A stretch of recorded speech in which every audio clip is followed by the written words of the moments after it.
This is a bond of real friendship.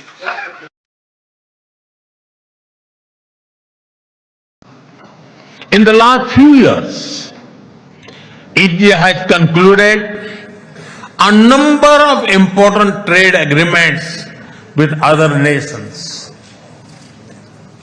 To your west, the European Union and the UK. To your east, the UAE and Oman. Our bilateral goods trade has grown significantly in recent years, but it does not reflect the full scope of opportunity. That is why our teams are working hard to negotiate an ambitious free trade agreement.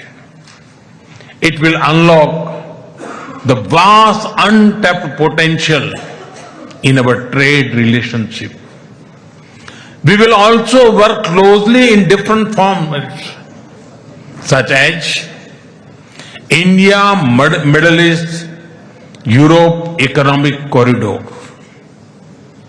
and the I2U2 framework between India, Israel, UAE, and the US.